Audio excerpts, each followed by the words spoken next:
to Letile that actually brought me here to Lille. It's an awesome city. I just have some short story to share with you about what we've done with ShopApiPlugin.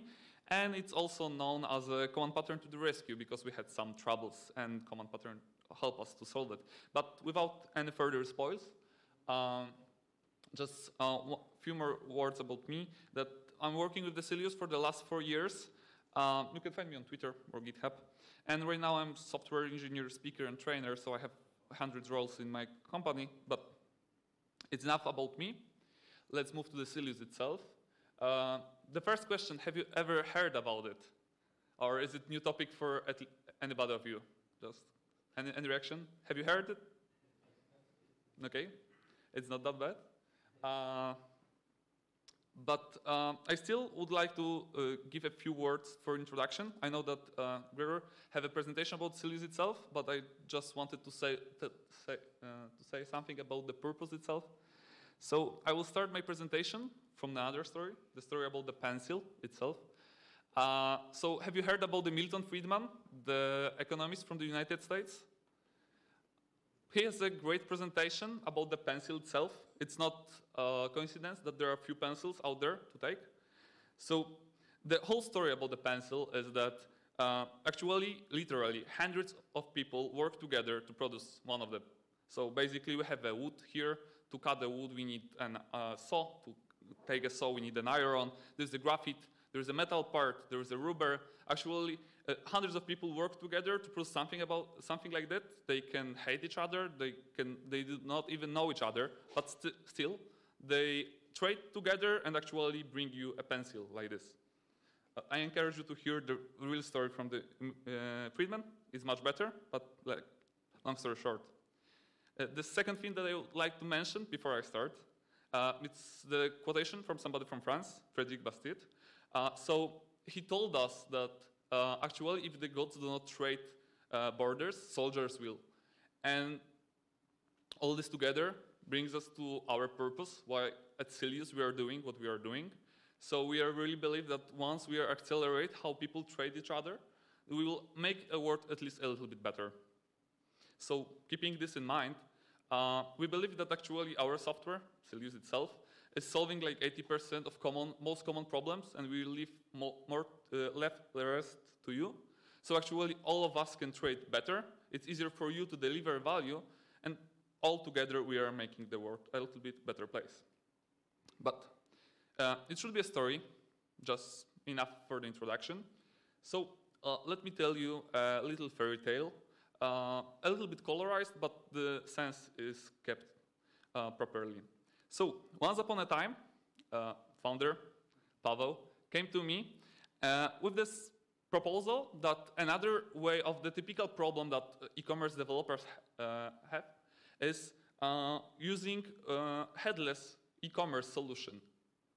So he proposed a ShopApiPlugin, like some wrapper upon the Sylius. Let's be honest, we are not that bad in computation of the e-commerce logic. We just need to provide a better way how we can interact with application. So I said, sure, why not? I'm kind of an API guy. I don't like to play too much with CSS. So actually making a pretty nice JSON is much easier than making a pretty nice JS website or something like that. But there was a problem. What kind of problem? The problem is that our current implementation of the shop was CRUD-based, and it was coupled through the forms to the UI. It's not that Symfony forms are bad. I don't have anything to them. It's like our implementation was bad. Like it still is because it's this current solution. And it works fine for the Twig-based UI, but it's not going pretty well with the shop-based implementation. As it's pretty stateful, it has some problems, and it's not that easy to make it use with the regular Shop API. So what was the proposal solution? And here comes the command pattern. Just an introduction to this was that what's the command pattern? It's just the behavioral pattern that starts from Gang of Four, the awesome famous book about the patterns in the software development. And basic change is that we move from the data-centric approach to the process-centric. So basically, we start thinking about what people are doing in the cart, like interaction with us, rather than changing the quantities of the product. So we prefer to represent user intentions rather than just upgrade the quantity of one of the resources. It's much easier to think about the cart or the checkout, about states that about transitions, about just path that we are passing. So we are taking some products from the shelf, putting it to the cart, changing the quantity, then going for the checkout, addressing, and so on. It's a little bit more than just changing the CRUD data upon the order object. And together with the service layer, we can use the command bus. And this is the improvement that plays really well for us. And this is the improvement that I would like to share with you. So basically, it allows us to put a command at the infrastructure layer and then implement a generic handler that will not know anything about where the data came from. So finally, we were not coupled to the UI or how data is presented. We just represent the user intention that doesn't matter where it came from. It can go from GraphQL, it can go from REST API, it can go from Twig UI, it can even come from the tests, because we can then pretty easily create a test environment for our application.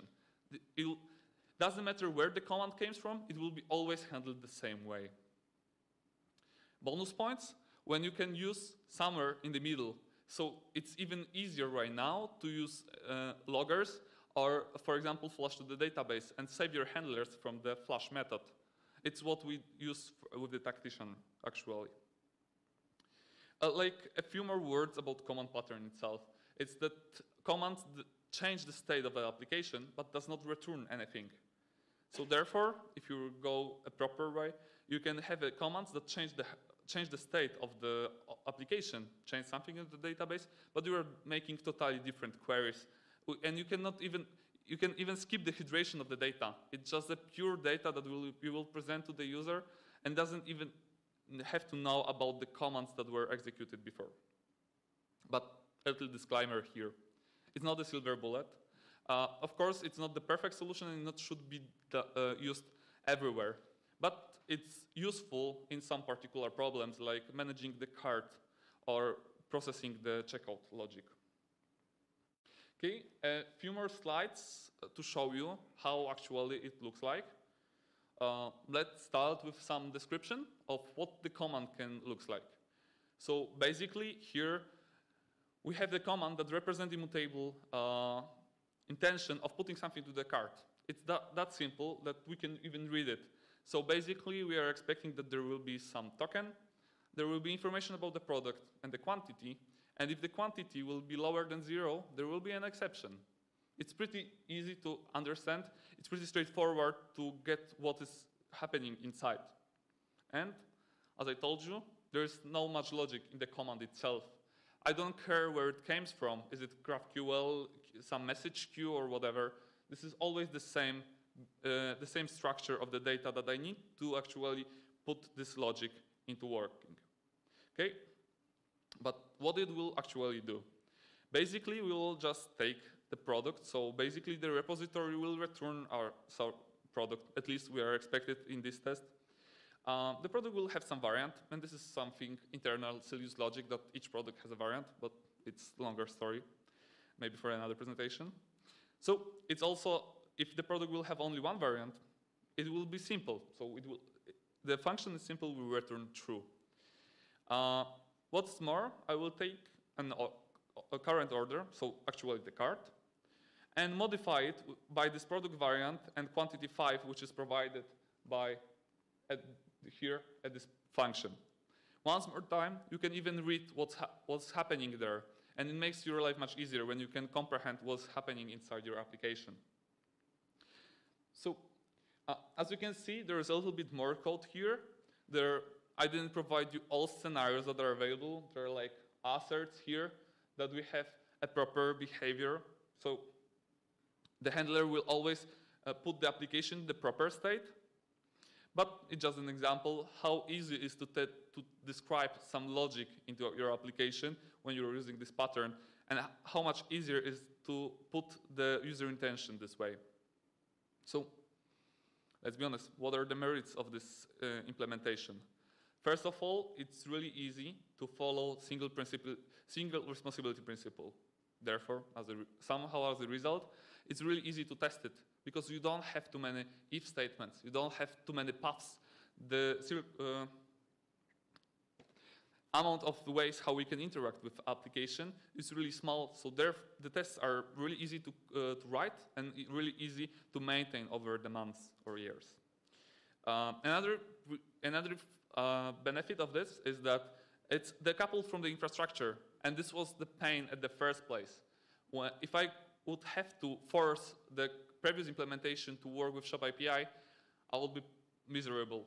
But now it's much easier to even go with the regular Twig UI and put the same behavior. And still, as I told you before, we'll always have the same interpretation of the same actions. Being decoupled from forms is, one more time, not that I don't like forms, but the forms are working this way that we need to put some object to the wrong state to check, to validate it. As a result, one more time, we allow for the wrong values and to wrong state of the application. If we are using properly forms, so we can have some DTO that can be in the wrong state, but will not affect our application if we will not flush, it's much easier to maintain your application also. So the forms can be used in the front end, in the infrastructure, but should not be on the application level to not destroy the application itself. And also, right now, with such an implementation, we have an open way to change the way how we interact with application. Right now, I provided some REST-ish API for ShopAPI, but maybe I will use the GraphQL at one day. Maybe I will go through with the full standard JSON LD, for example. And maybe we will implement something in a middleware with the API platform that will also change the way how we interact with Sylius itself. But the way how we interpret the application will stay the same. So the infrastructure will not affect how the user intention is handled itself. Of course, there are also some drawbacks. And the most obvious one is that there is a huge code overhead, especially for simple CRUD. So this is not the best solution for everything. It's not a silver bullet. It's good to represent some more complicated business logic. And you should not use it everywhere. We've been there, done that, do not recommend it at all. My bad. But still, properly used can make your life much better. Okay, but some can ask, what with the validation? The answer is, at least in our example, where it was done 3 times. Was it bad? I don't think so, because there were different purposes on a time. So on DTO, so the request that was handled, we provide user-friendly validation that actually show, okay, the value is wrong, it cannot be -1, the quantity, or something like that. On a command, we check the basic values, so the quantity, the command itself was coherent and provide the good values. And on the handler itself, we protect invariants, so we were sure that if anything goes wrong, we'll just throw an exception, because the application itself should stay properly handled and keep together, so you can be sure that data that you provide to the application actually makes sense. Okay? But what actually this whole story done for us? So what are other benefits that we came from this actual architectural pattern? First of all, we provide a stateless implementation. There is nothing about the session or something like that on the application level. It doesn't matter where the data came from, it always handled the same way. It's much easier to maintain the code like this, and we put all the state, if we need, to the controller itself. If you ever work with the Sylius before, you know that we have this concept of freezers, and it's awesome for handling CRUD logic. Like, it's super easy to set up some data, create a grid for it, make it create, edit, delete actions. And it's perfect for admin perspective, like when you operate on the data like this. But it's not that good if you handle some business logic like operating on a card. So actually, I think that it's a benefit that ShopAPI is resource-free. It's awesome thing to use on the admin panel, but not that good on a shop as it appears. Another benefit, is that we provide one action per controller. So at least I heard rumors that there are like thousands lines long controllers somewhere on the internet. Never seen one of them, but at least I heard the stories. At least in Poland, there are the stories about 8,000, so it's like Mount Everest or Kadva. If someone tries to reach something there, it can just die there. Never find the proper implementation. So one action per controller actually make it really, really thin. And that, to be honest, our controllers, at least in this implementation, are like 100 lines long, maybe 200. It's pretty easy to understand what's happening there. Basically, we are taking data, validating it, if it's proper, to show some proper information to the user itself, and then creating a command. If anything will go wrong, there will be an exception, sorry. Then we'll just dispatching the command and checking if everything works fine.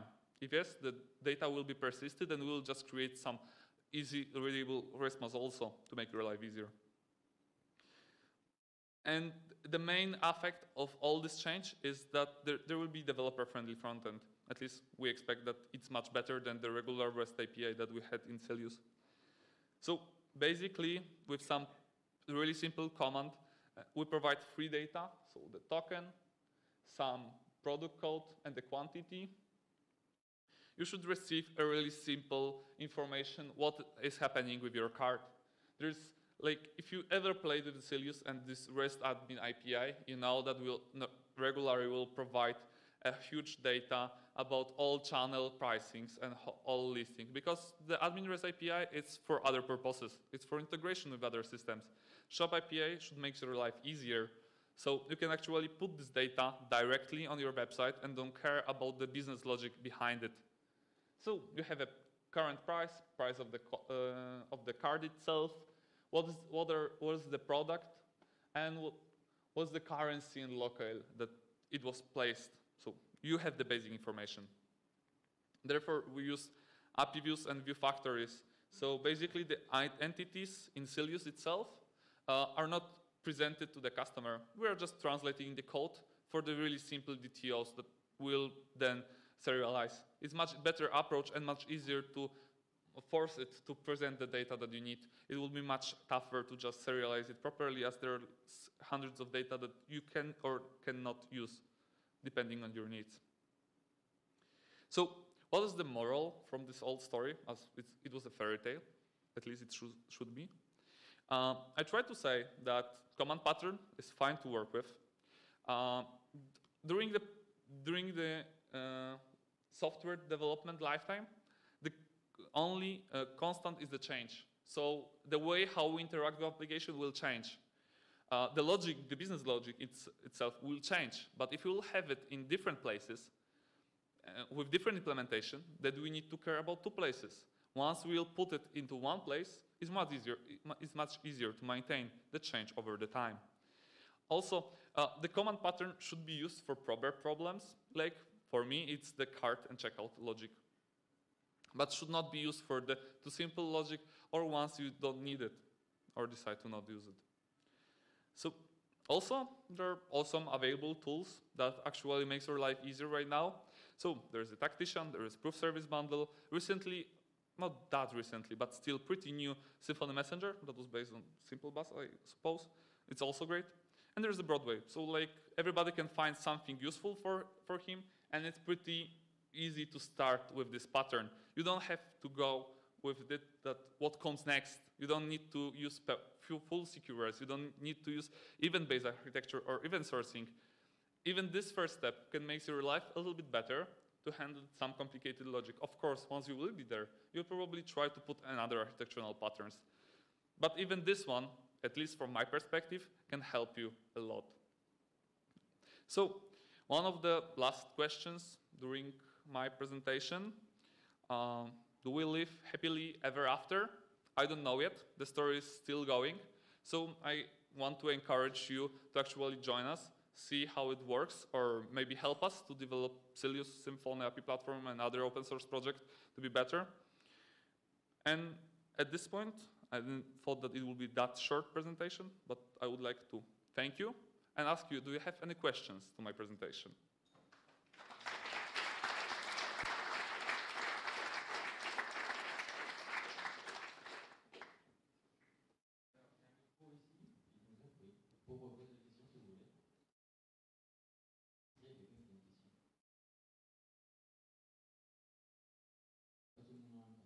Okay, there's one question.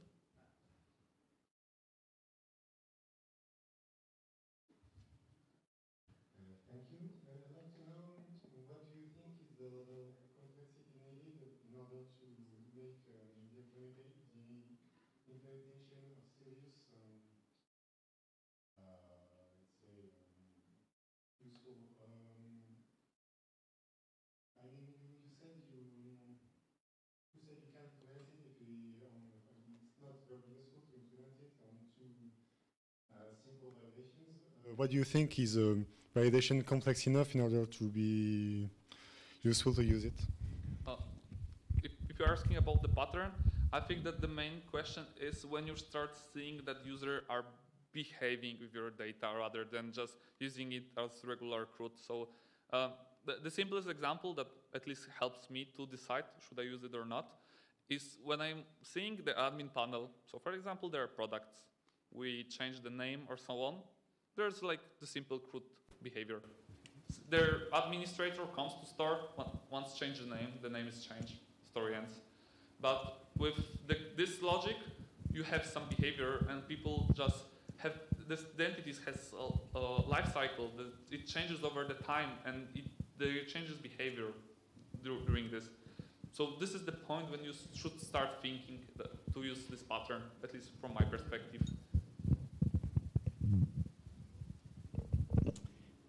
Quelqu'un d'autre a une question?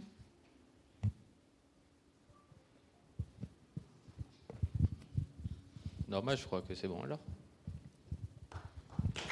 Thank you very much.